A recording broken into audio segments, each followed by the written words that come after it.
I'm James Kibbe, Chair of the University of Michigan Organ Department. Thank you for joining us for this session of our 61st Annual Organ Conference, Passions and Visions.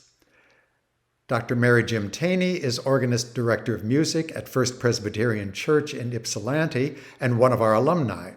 She's had a long collaboration with the Czech composer Jiří Teml, and she'll present his work for us in this session, including Woman of the Apocalypse Crowned with Stars, which she commissioned. Thank you, Professor James Kibbe, for inviting Karl Paukert and me to present a lecture recital on the organ works of Jiří Teml. Karl Paukert, Professor Emeritus of Organ at the Cleveland Institute of Music, former director of the music program at the Cleveland Art Institute, and currently Organist-Choirmaster at St. Paul's Episcopal Church in Cleveland Heights, is truly the world's authority on the organ music of Jiří Teml. Karl Paukert and Jiří Teml were colleagues and friends in Prague, and Teml has composed 6 organ works for him.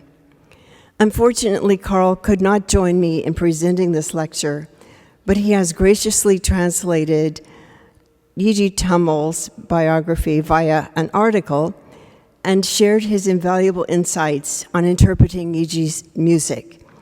We will hear his performance of Jiří Teml's fantasy Homage to Buxtehude, recorded at St. Jacob's Basilica in Prague later on.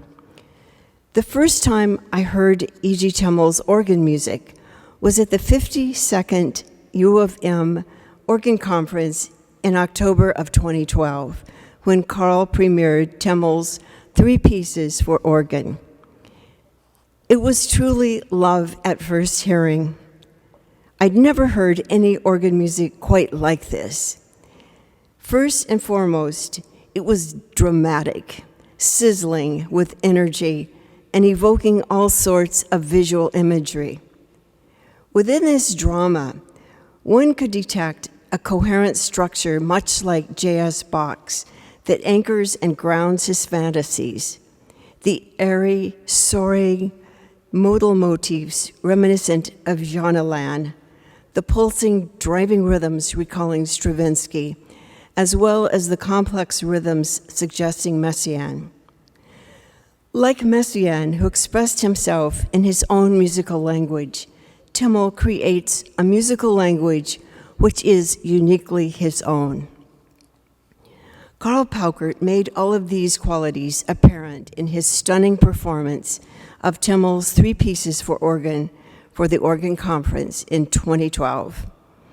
He conveyed in that performance a crucial lesson for every organist to keep in mind when approaching a score by Teml.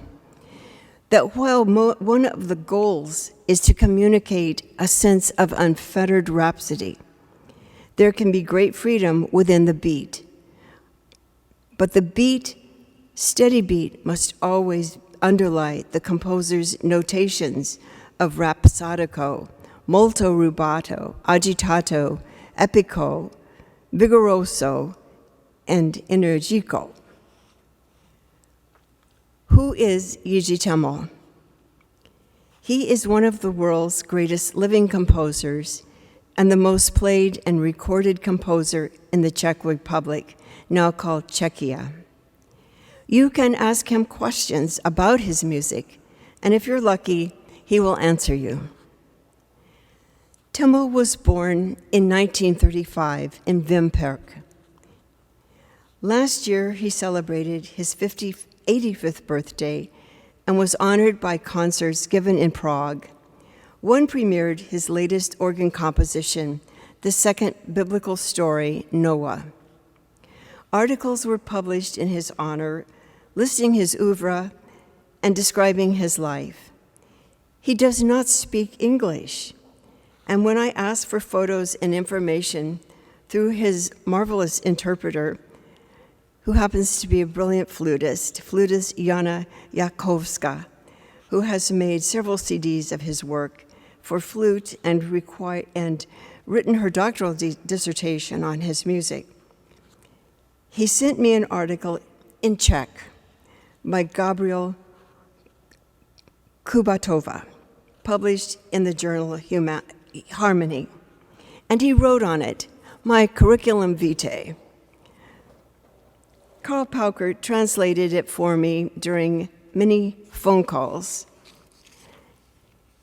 Her article describes the influences that shaped Jiří Teml's life, as well as his love for art, drama, and music, which in turn had a profound impact on him as a composer. He was born in Vimperk, home of a famous castle in the beautiful region of Šumava in West Bohemia, between Czechia and West Germany, where his family ancestors have lived since 1677. His father, Alois Teml, was sent to Vienna to be an apprentice for a tailor. In Vienna, he met and married Anna Wolfowa, who was born in Sitkov, close to Vimperk, where Teml was born and spent his early childhood. He was surrounded by music making in his home. His father played a brach, a two-stringed instrument, which he played in a folk ensemble. His love for Czech music, as well as folk tales and love for theater, was nurtured by his father, who created 2 puppet theaters, carving the puppets from linden wood, designing and creating the scenery, and dressing the puppets. Jiri still has several of these puppets, and they are quite tall. The clothing he made is a testimony to his sense of fashion. He was enchanted with fairy tales produced on his father's stage. Jiri also loved to draw, and an early drawing done when he was 3 years old shows great promise. His mother took him to church, where he became a mass servant and altar boy. He also took piano lessons, but played by ear. His idyllic childhood ended at age 8, when his father died and his mother died a year later. His older brother cared for him, and in 1946 sent him to a juvenile school run by the Order of the Holiest Redeemer for orphan children. Here he learned to read music and play the flute and harmonium, and spent many happy hours in the empty library, playing through scores and improvising on the piano. He writes that their music became my life and love. And he cherishes the memories of the rich spiritual life of the juvenile home. In 1948, the home was closed by the communists, and Jiri returned to Vimperk, where he finished school. During that time, he was invited to play the organ for Christmas and Eve services at the monastery in Plana, and states that his most beloved instrument is the organ. He also played the piano for ballet classes, where he encountered classical music and played in an army band and composed his first music.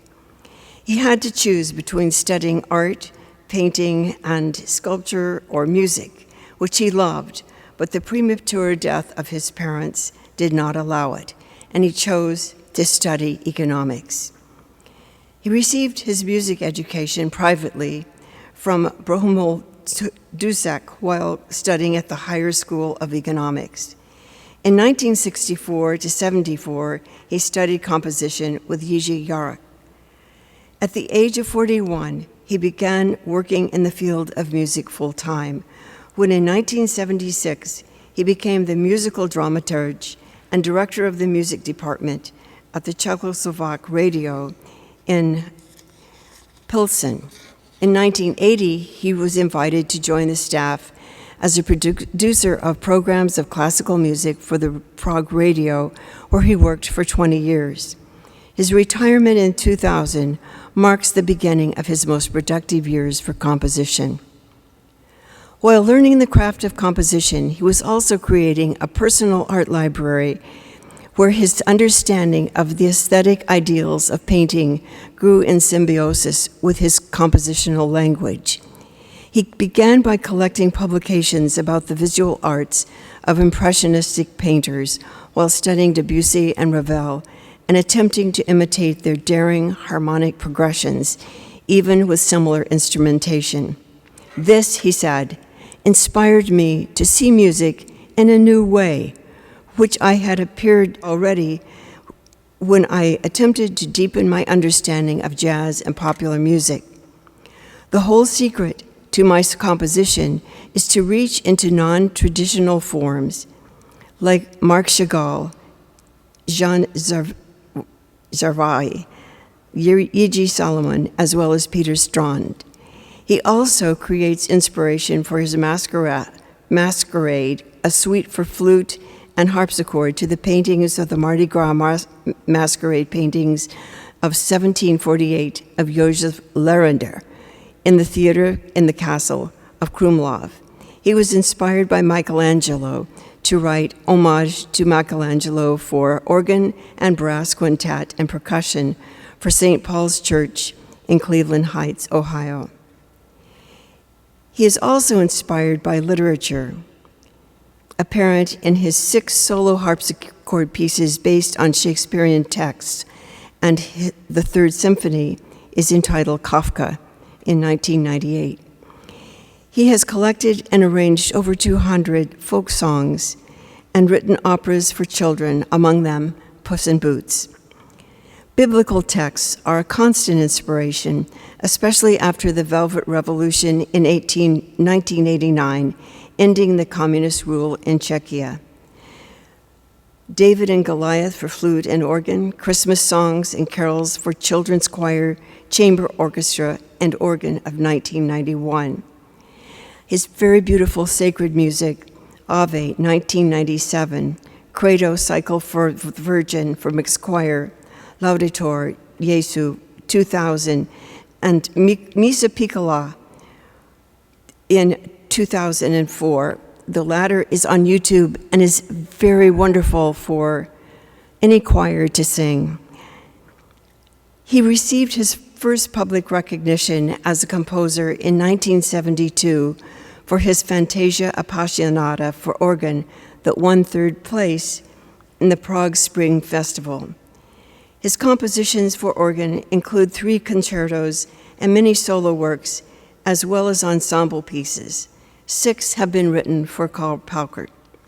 I've selected 4 organ works: his Fantasy Homage to Buxtehude, Bethlehem from his Mysterium Sacrum per Organo, and 3 Toccata from 3 pieces for organ, and 4 Woman of the Apocalypse Crowned with Stars that he wrote for me, that shows how he creates something new that speaks to our time, capturing the wildness and cacophony around us, as well as the humor and the divine.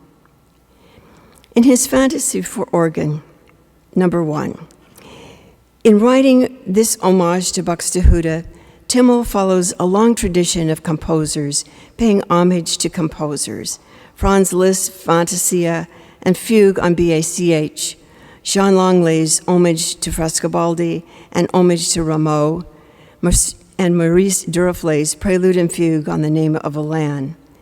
The work is based on 2 themes: an anagram of Buxtehude's name and a theme from Buxtehude's Passacaglia in D minor. The opening fugue contains an anagram: Bux equals B flat, Te E flat, Hu B natural, and De equals D. Teml turns Buxtehude's name into a birdsong motive in the opening measure. These opening melodic intervals of a rising fourth, a descending tritone, and a rising minor third act as a seminal launching pad for what grows into an intense and exuberant birdsong. The simple opening motives of the 4 notes representing his Buxtehude's name morphs into figures of 8 notes, then 6, then 5, with constantly changing meters, which ends with a chordal passage. The chords illustrate his compositional technique of combining a chromatic scale in the pedal with consecutive major triads in the left hand and consecutive diminished triads with an added 7th in the right hand, which leads the listener into a mysterious landscape. The piece is like opening a magic box. He creates drama in a variety of ways, through contrasts in style ranging from two-part writing of a basso continuo line accompanying a solo voice that becomes more and more ornamented. This is juxtaposed with the entrance of the Passacaglia when all the stage lights go on. This is juxtaposed with the entrance of the Passacaglia. The Passacaglia theme enters in the pedal marked maestoso and is followed by a brief agitato section, which is repeated as the drama unfolds. The drama is heightened by contrast in dynamic levels, manual changes that are indicated by forte, mezzoforte, and piano, and by changing the intervals in the Passacaglia theme and through contrast in mood. He juxtaposes agitato with meno mosso, not so fast, comodo, at a convenient pace, with misterioso, with passages marked rapido and rabid-like, followed by cantabile section, followed by a section marked acuto, followed by repetition of cantabile and acuto.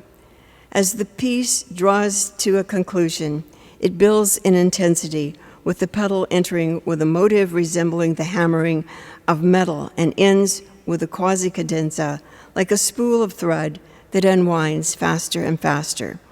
But as Karl Paukert warns, there must be an overarching feeling of micro-control.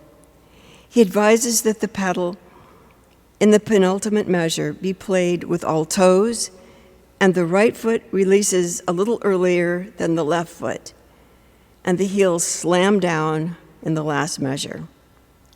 Fantasy Homage to Buxtehude is from a recording played by Karl Paukert at St. Jacob's Basilica in Prague in 2008.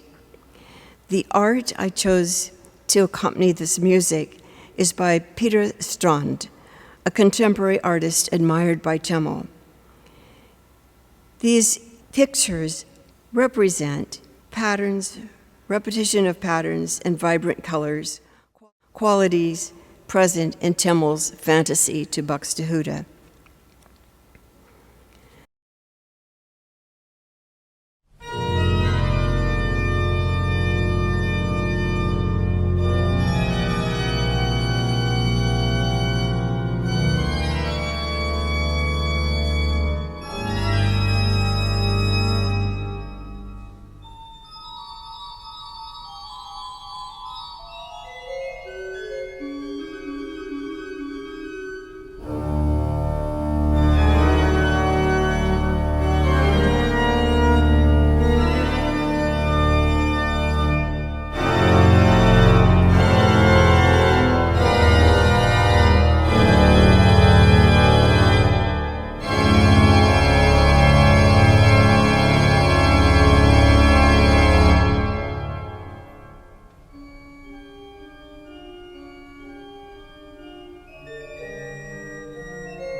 Teml tells us that his Mysterium Sacrum for organ, written in 2004, was inspired by the life and spiritual legacy of Jesus Christ. It was premiered at the International Organ Festival in Prague in 2005. This work also is representative of a long tradition of composers reflecting on the major events in the life of Christ that are celebrated within the liturgical calendar of the Church, dating back to the Middle Ages with the Codex Fienza, compiled around 1470, but containing organ versets for the Mass and hymn settings dating to the 14th century. Bach's Orgelbuchlein, his German organ Mass, and Turnemir's Lord Mystique. The cover of Teml's score, as well as the cover of his CD, reflects not only the music of one of the movements, but Teml's fondness for contemporary and medieval art, showing the work of Max Beckmann and Hieronymus Bosch. Teml's Mysterium Sacrum consists of 5 self-contained movements entitled 1, Prologue, 2, Bethlehem, 3, Jerusalem, 4, Golgotha, and 5, Apotheosa. The latter concludes with a powerful setting of the Te Deum in parallel fifths. All movements are ideal for the Church as well as for recitals. The movement Bethlehem reveals another quality of Teml's music, humor and lightheartedness, as well as his love for Czech folk song. Bethlehem is especially delightful for children at Christmas. It suggests big and little feet, sometimes walking, sometimes running, to see the Christ child. It ends with a well-loved Czech Christmas folk song. Near the end of the piece, only 7 bars of the folk song appear in the pedal. The popular song is entitled, Christ the Lord was born. Bethlehem from Mysterium Sacrum for organ is played by Irina Cherbokova at the Church of St. Michael in Olomouc, performed in 2001.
The third piece, the Toccata from Teml's 3 Pieces for Organ, illustrates his use of repetition of rhythmic motifs within a clearly defined framework to create drama. The work is like a Paganini etude of perpetual motion, with the exception of 2 brief sections of 9 measures made up of a diatonic melody in the right hand and pedal accompanied by held diatonic chord in the left. These measures of repose are enlivened with constant changes of meter. As with all of the pieces we've heard, there are contrasting sections, and each in turn fits together. You will hear how the first section in 2/8 begins with a single solo line, becomes an accompanying line below a melody. A contrasting section in 9/16 contains what I call the circus motif, characterized by major thirds in the right hand with a repetitive syncopated in the left hand. The same material is repeated several times as the meter changes 6 times. Marc Chagall is one of Teml's favorite artists, and I think Chagall's circus paintings suggest the energy and joy of his Toccata.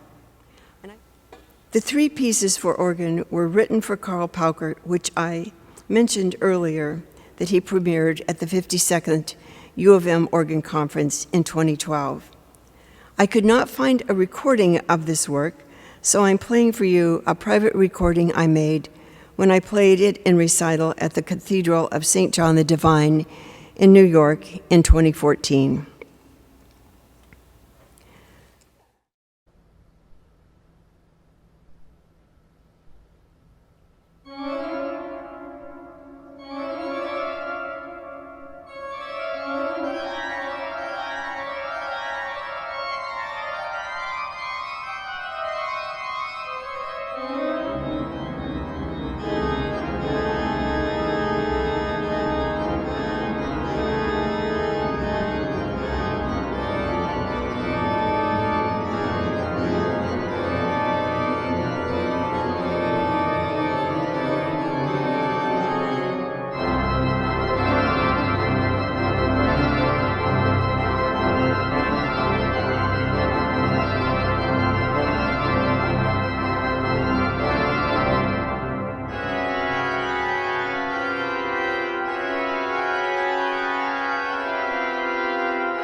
I am so grateful to Jiří Teml for composing a piece for me based on the 12th chapter of the book of Revelations.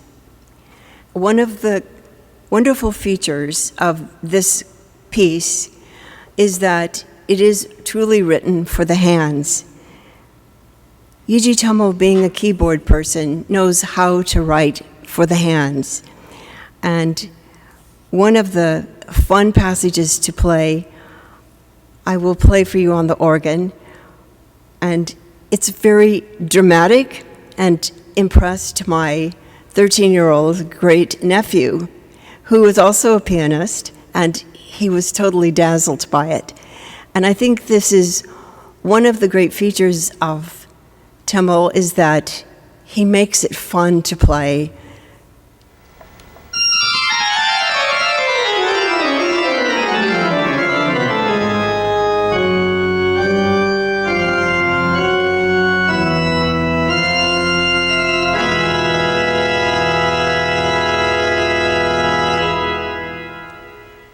I have been intrigued with images of the Virgin of the Apocalypse as she appeared in medieval apocalypses ranging from the 8th century to the 15th century. The illuminated Apocalypse was the bestseller in the Middle Ages, second only to the Gospels. She changes over centuries, and it's fascinating to see how she is imagined. I wanted to see how she and her story would appear in music composed by Jiří Teml. He entitled it Woman of the Apocalypse, Crowned with Stars, and completed it in 2018. I call it a through-composed tone poem. He would probably disagree because he claims that he tries to convey the essence of the text rather than specific scenes. However, I can visualize specific events from the narrative throughout the work. Because the 12th chapter of the book of Revelations is probably not one you have read recently, I will briefly summarize it as it appears in 6 events or scenes. It begins with John's vision of a woman robed with the sun, beneath her feet the moon, and on her head a crown of 12 stars. She is introduced with peaceful, gentle major and minor chords. She is about to give birth. A second portent appears in heaven, a great red dragon with 7 heads and 10 horns.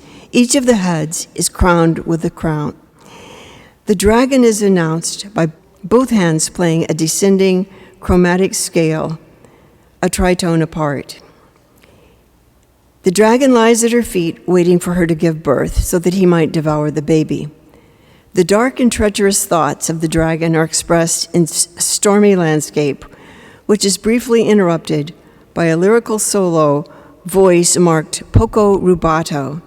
It contains a motive Teml uses throughout the piece: a descending perfect fourth, a descending minor second, and a descending perfect fourth, which to me represents the rescue of the baby by an angel and the woman's escape to a place in the woods prepared for her by God. A very brief second scene. In the third scene, war breaks out in heaven, and St. Michael and his angels fight the dragon, or Satan, and his angels as they are thrown to earth, represented by cascading tritones. In the fourth event, after the triumph in heaven, John hears a voice from heaven saying, "They have triumphed over him, Satan, by the blood of the Lamb. But woe to you, earth and sea, for the devil has come down to you in a great fury."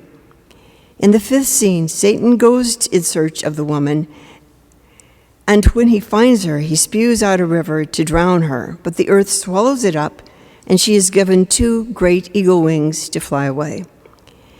In this lyrical meditative section, the woman is given sanctuary.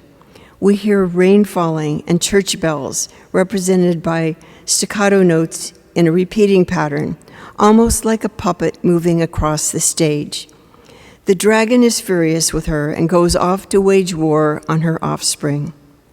In the last scene, the war on earth between good and evil commences. Attacking, retreating, and counterattacking are apparent in the jostling of the reeds between one manual and another. The triumph of good over evil is expressed by reeds in the pedal expressing a chorale-like theme while the hands play repeated patterns. The last page contains rich dissonant chords of his unique vocabulary and ends almost with a major chord. The images that will be shown during the playing of this piece are from 4 medieval apocalypses. On the first, the Beatus manuscript from the 8th century, followed by the Bamberg Apocalypse of the 9th, the Morgan Apocalypse, and the Bodleian Apocalypse, both in the 14th century. The 2 folios that will be first shown show the entire story of the 12th chapter of the book of Revelation. On the left-hand side, we see the woman of the apocalypse, crowned with stars, and the dragon at her feet. And in the right-hand folio, we see Christ sitting on his throne and Satan being thrown into hell. So we'll begin and end with that image.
I am happy to announce that The Woman of the Apocalypse Crowned by Stars by Jiří Teml will be published by H.T. Fitzsimmons Company and distributed by Hal Leonard.